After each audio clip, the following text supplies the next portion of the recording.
Alhamdulillah Alhamdulillahilladzi qad qala fi kitabihil karim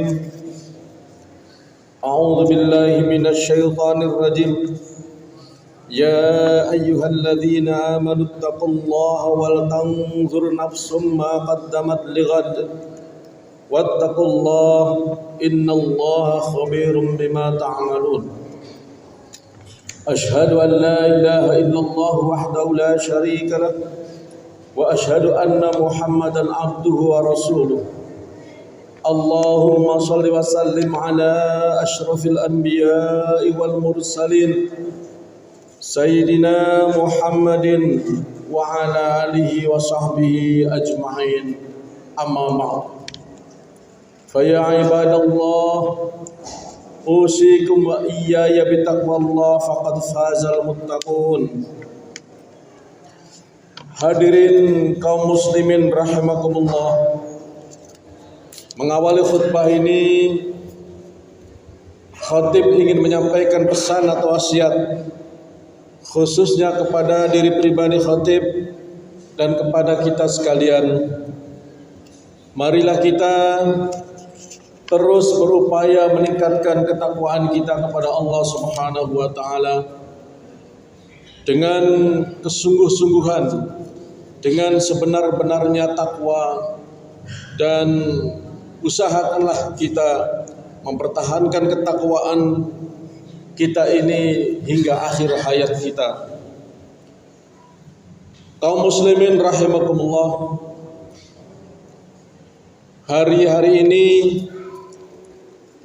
merupakan hari-hari terakhir dalam tahun Masehi 2023, di mana kita ada pada penghujung bulan Desember.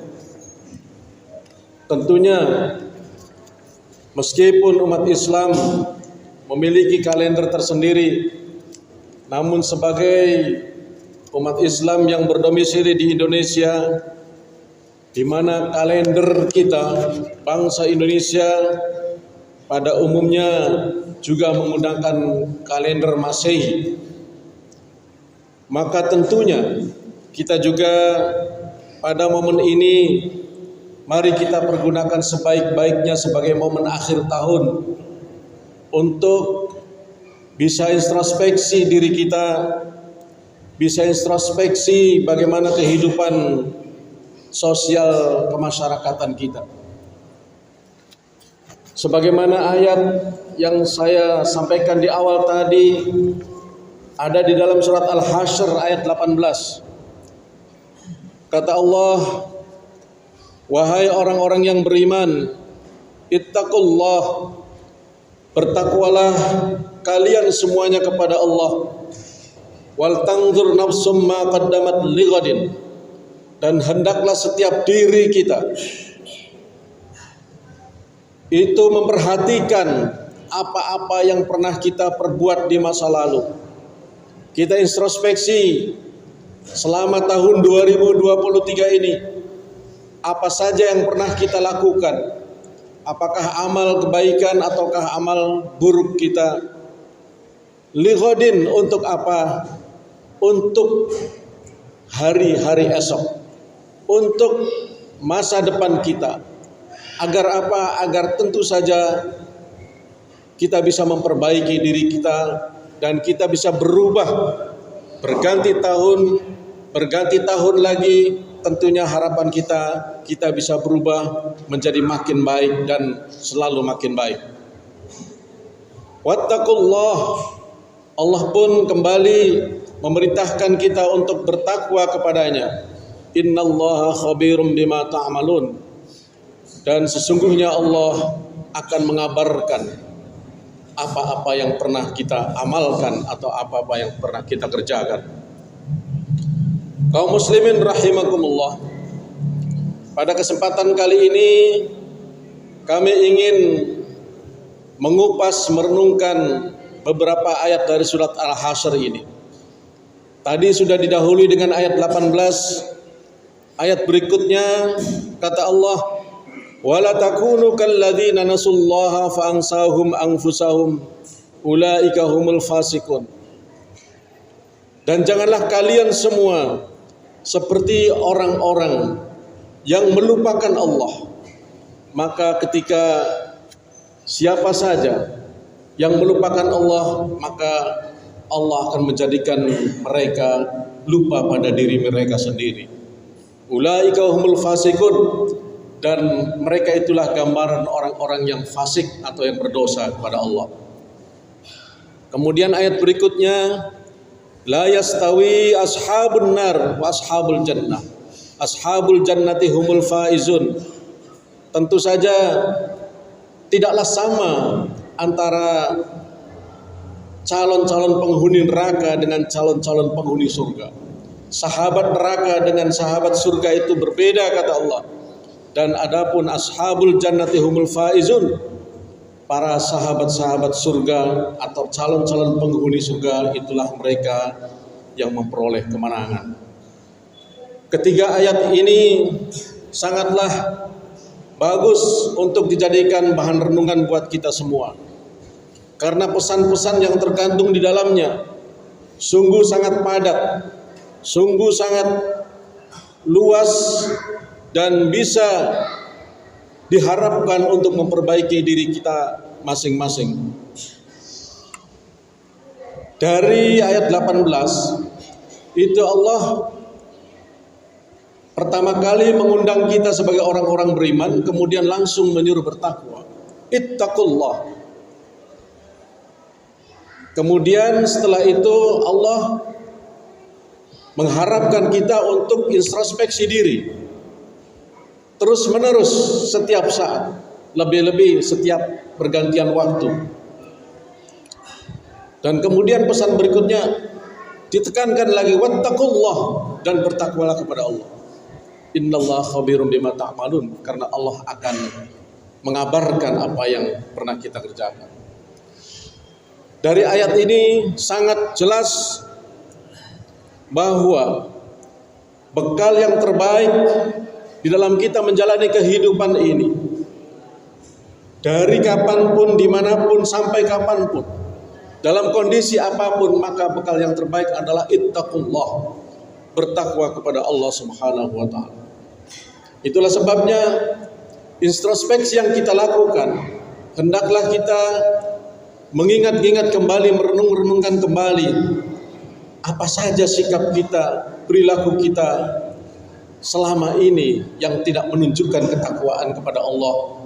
Kemudian kita usahakan untuk berbakti dan bertakwa kepada Allah Subhanahu wa ta'ala. Kemudian pesan berikutnya, janganlah kalian tergolong orang-orang yang melupakan Allah. Nah, ini sangat luar biasa.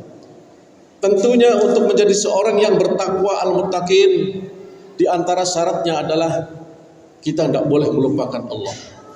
Itulah sebabnya di dalam ajaran Islam ada yang kita kenal dengan sholat fardu ain hukumnya. Sholat 5 waktu, mulai dari orang menyebut Islam, Isya, subuh, luhur ya, atau zuhur, asar dan maghrib. Maka pas katanya Islam. Ini tidak boleh ditinggalkan oleh kita sebagai seorang muslim dan muslimat.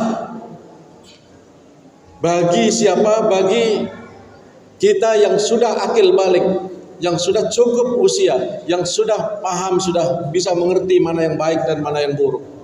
Ya, perkiraannya kalau perempuan itu akil baliknya adalah ketika dia sudah haid, dan laki-laki ketika ia sudah masa puber. Katakanlah sekitar 15 tahunan kalau laki-laki. Itu sudah usahakan agar tidak meninggalkan sholat 5 waktu. Agar apa? Agar tidak nasullah, tidak melupakan Allah. Diperkuat lagi agar kita tidak lupa kepada Allah dalam kesempatan apapun. Ya, usahakan hati kita selalu mengingat kepada Allah. Zikir kepada Allah.